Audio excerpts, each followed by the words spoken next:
Nous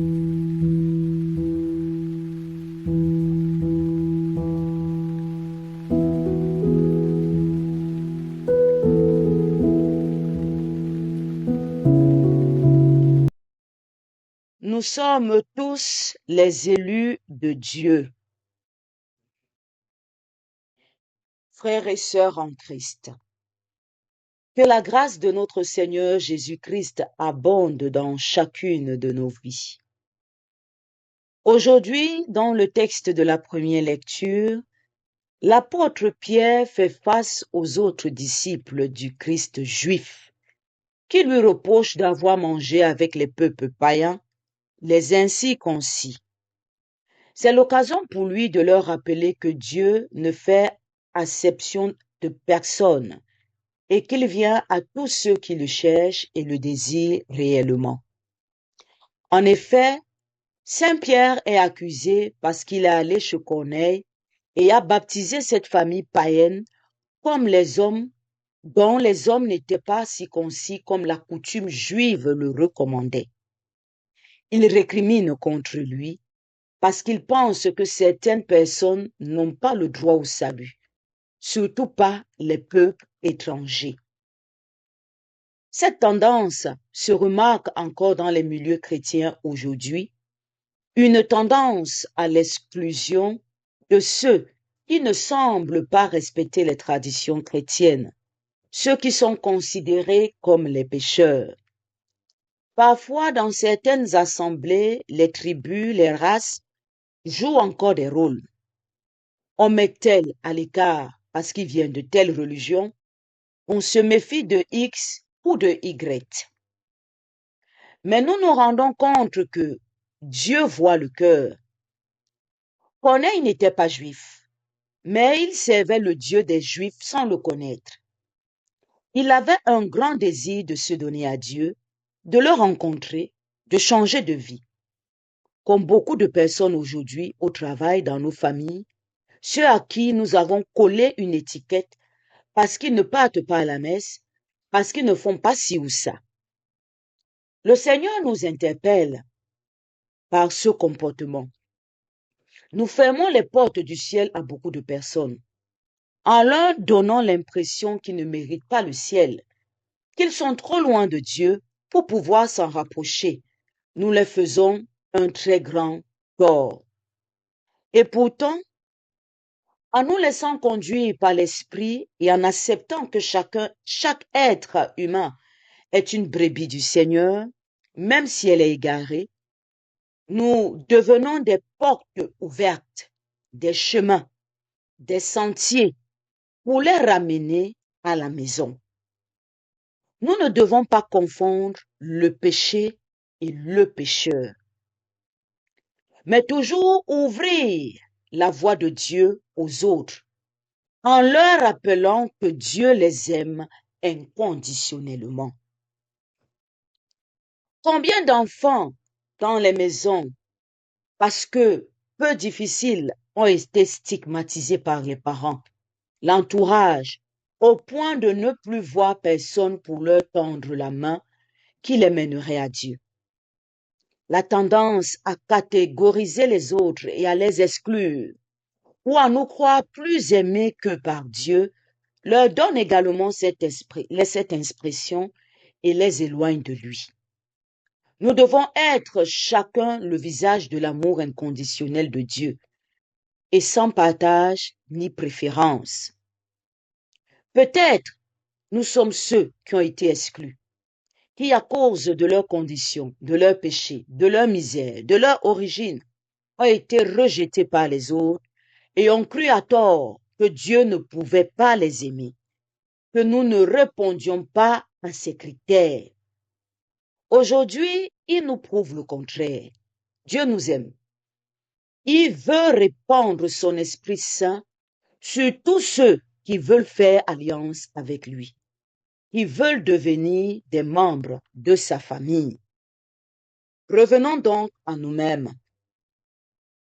Comment traitons-nous ceux que nous considérons comme des païens?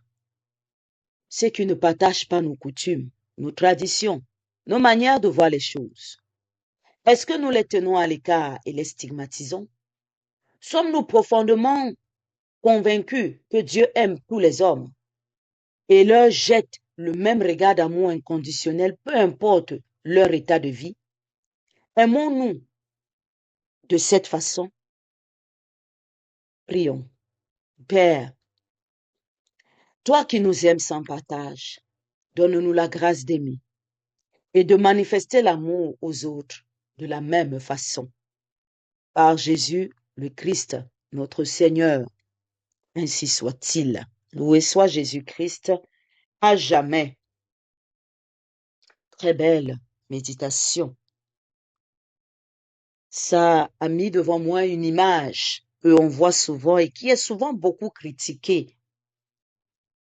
Et cette image, c'est celle de la place Saint-Pierre. J'espère que c'est comme ça que ça s'appelle là-bas à Rome.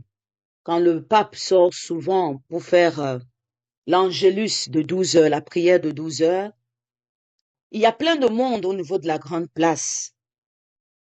Et parmi ces personnes, on aperçoit souvent le drapeau des homosexuels qui flotte. Donc, ils sont là parmi la foule. Et très souvent, les personnes sont cette image est critiquée. Et je l'ai souvent vu en commentaire sur le réseau Facebook. Oh, le pape est d'accord avec eux. Oh, le pape, il ne prend pas position.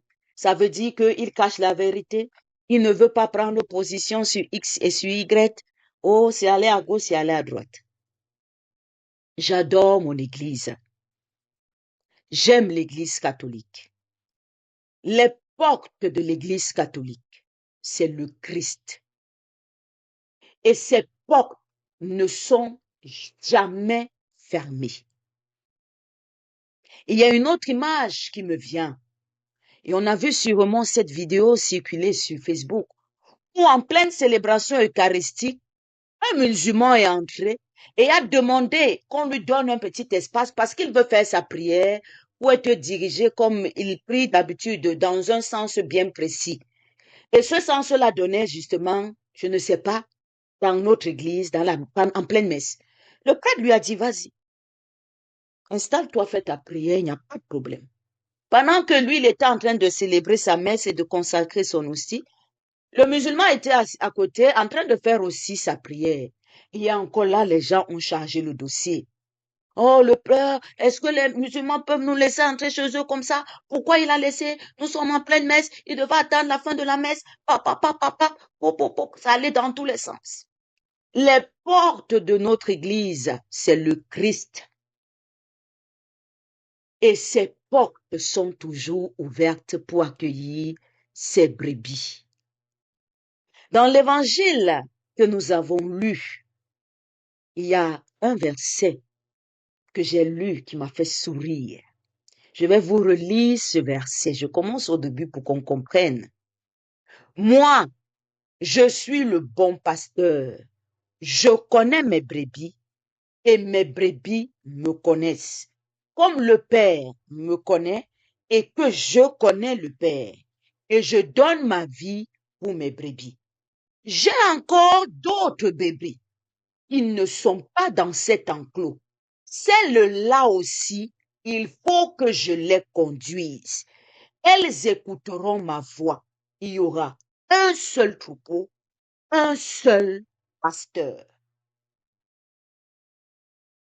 Voilà la réponse aux deux images que je viens de partager avec vous. Le Seigneur Jésus dit, dans son enclos, il y a ceux qui croient en lui, ceux qui connaissent sa voix, ceux qui le connaissent.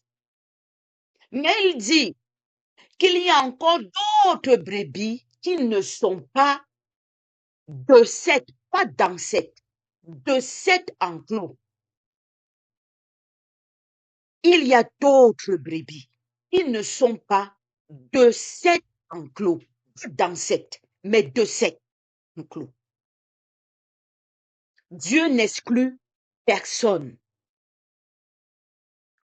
Tous, avec T majuscule. Nous sommes les créatures de Dieu. Musulmans, église non endormie, église somnolente, église ceci, église cela. Il n'y a pas deux dieux.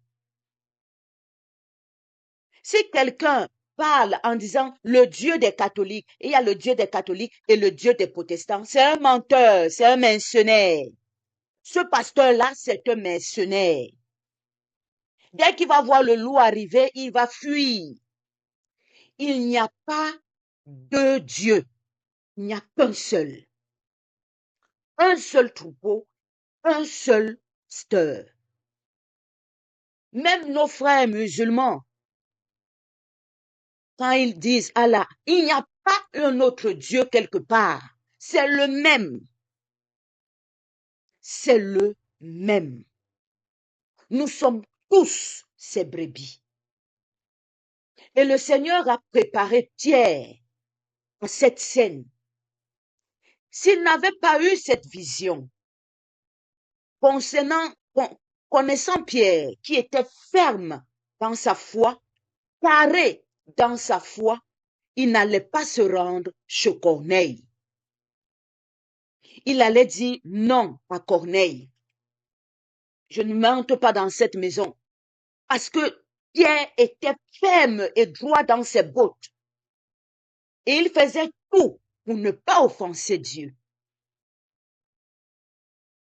Et le Seigneur lui a dit, c'est dans cette vision, en lui présentant tous ses aliments, il a même jusque-là résisté par 3 fois. Que non, non, non, rien d'impur n'entre dans ma bouche. Et Dieu de lui dire, attention, ce que Dieu a déclaré pur, toi, ne le déclare pas interdit. Dieu connaît le cœur de l'homme. Toi, tu ne vois que l'apparence.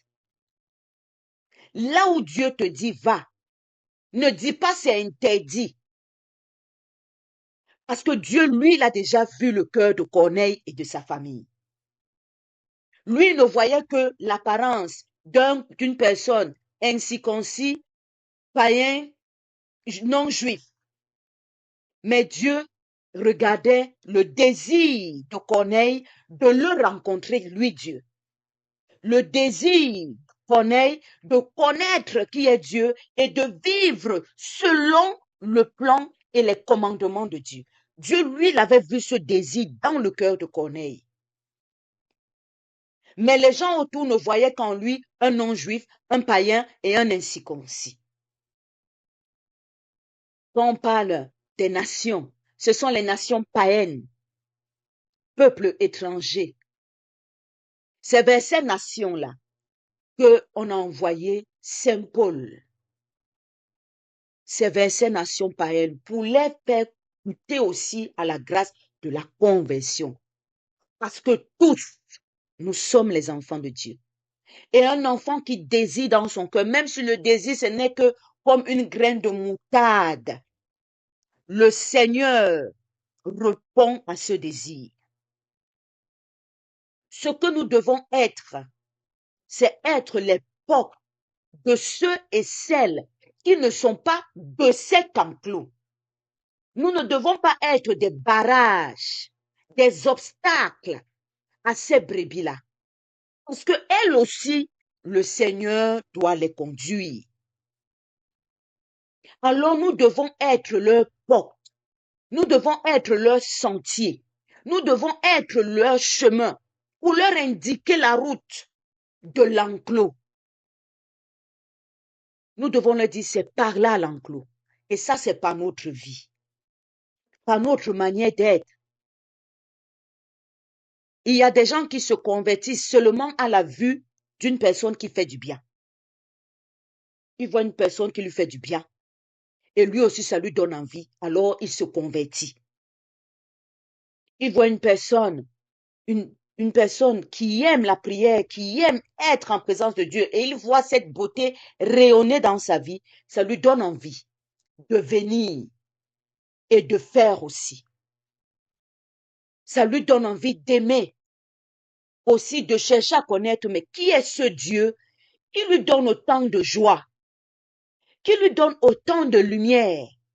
Mais nous devons être des bonnes portes, pas des portes qui par apparence brillent. Mais dès qu'on a traversé la porte, on se retrouve en enfer. Ça, c'est le pasteur missionnaire. Il est là, il a des belles paroles, tout le monde est content. Dès que le danger vient, il est le premier à courir. Et il abandonne les brebis. Il est celui-là qui trompe les brebis. Comme hier l'évangile le disait, il est ce voleur qui vient seulement pour voler, égarer et égorger. Nous devons être de bons pasteurs auprès de ces brebis qui ne sont pas de cet enclos, pour les amener à l'enclos, pour les indiquer la route. Mais attention, dans toute l'humilité, il ne nous est pas demandé de faire voile à Jésus. Simon, Pierre, n'a pas fait voile au Christ. Il a su se mettre en arrière en imposant le baptême. L'Esprit Saint est descendu. Il leur a dit, ils se sont rappelés, il s'est rappelé que voilà. Et les autres ont pu voir la gloire de Dieu, dire, ah, donc eux aussi, ils ont goûté à la conversion comme nous. C'est parce que Simon-Pierre a su se mettre en retrait pour laisser rayonner la gloire de Dieu. Donc, frères et sœurs, enfants de Marie, le Seigneur aujourd'hui nous demande d'être les portes, les chemins, les sentiers pour les brebis du Seigneur. Il nous envoie encore dans cette semaine. Allez, rayonnez de ma lumière, rayonnez de mes grâces et de mes dons, et ramenez à moi tous mes enfants dispersés. Devenons des instruments dans la main de Dieu, pour que par nous, il puisse parvenir à ces brebis qui ne sont pas encore de cet enclos et qui doivent eux aussi être introduits dans l'enclos, comme la famille de Corneille qui est entrée dans l'enclos du Seigneur par son baptême. Que le Christ, lumière du monde, vrai berger, vrai pasteur, nous guide et nous accompagne. Loué soit Jésus-Christ à jamais. Bénissons le nom du Seigneur. Nous rendons grâce à Dieu. Amen.